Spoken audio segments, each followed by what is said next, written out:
Shalom, bien-aimés frères et sœurs, bienvenue à mon pain spirituel. Aujourd'hui, à mon pain spirituel, je viens pour qu'ensemble nous partageons une parole que vous avez déjà entendue. Je suis certain que vous avez déjà entendu parce que j'en ai parlé déjà. Et c'est sûr que vous avez déjà écouté ça dans les réseaux sociaux, sur les réseaux sociaux.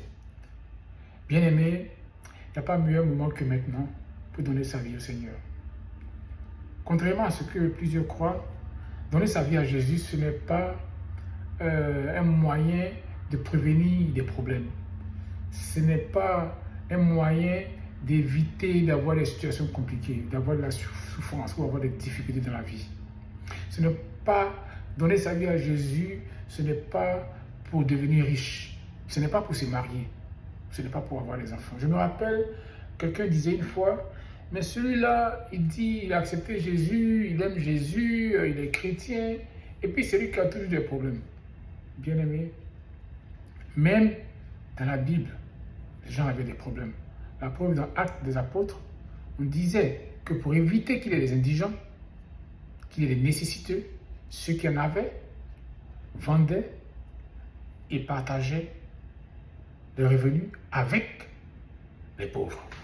Jésus a dit à, comment il s'appelle, Judas Iscariote, que les pauvres, il y en aura toujours.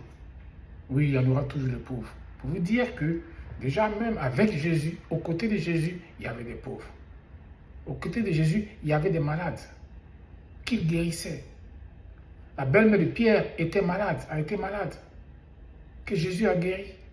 On a plein d'exemples dans la Bible pour vous dire que donner sa vie à Jésus, ce n'est pas la solution magique pour ne plus être malade, pour ne plus avoir de problèmes et pour devenir riche. Le but de donner sa vie à Jésus, c'est le paradis céleste. C'est la vie, à cause de la vie après la mort.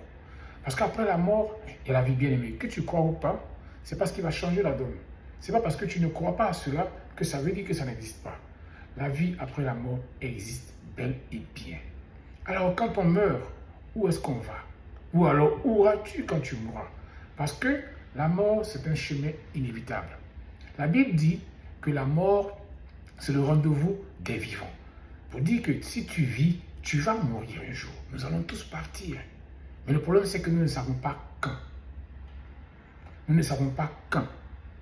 Alors, pour éviter d'être surpris, quand je dis surpris, je veux dire, pour éviter d'être surpris, de n'avoir pas accepté Jésus avant de mourir, faisons-le maintenant, bien-aimés frères et sœurs. Fais-le maintenant. Accepte Jésus. La Bible dit que les temps sont mauvais. Rachetons le temps car les temps sont mauvais. Oui, bien aimé, les temps sont mauvais. Vous savez, récemment, très récemment d'ailleurs, j'ai perdu un de mes petits frères. Et personne ne s'attendait à ce qu'il meure ce jour-là. Un bon matin, en pleine forme, pendant qu'il s'apprêtait à faire un voyage, il a fait un AVC et il est décédé. Quelle douleur! Quel malheur. Mais bien aimé, là n'est pas le problème. Parce que nous tous, nous allons passer par là. Mais quand tu vas passer par là, où iras-tu après cette mort? Après avoir quitté le monde des vivants? Après que ton rendez-vous, oui, des vivants, qui est la mort, t'est croisé. Où iras-tu? C'est de ça qu'il s'agit, bien aimés frères et sœurs. Il y a deux chemins. Sinon, il y a deux destinations. Il y a le paradis et il y a l'enfer. Où veux-tu aller?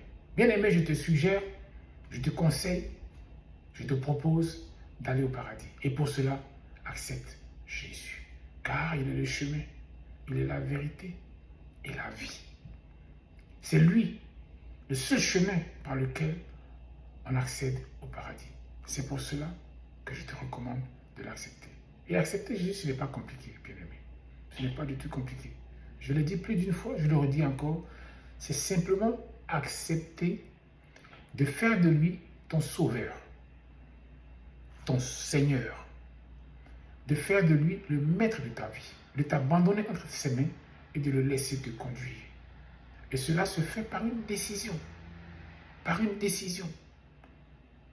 Prends cette décision sincèrement, honnêtement, du fond du cœur.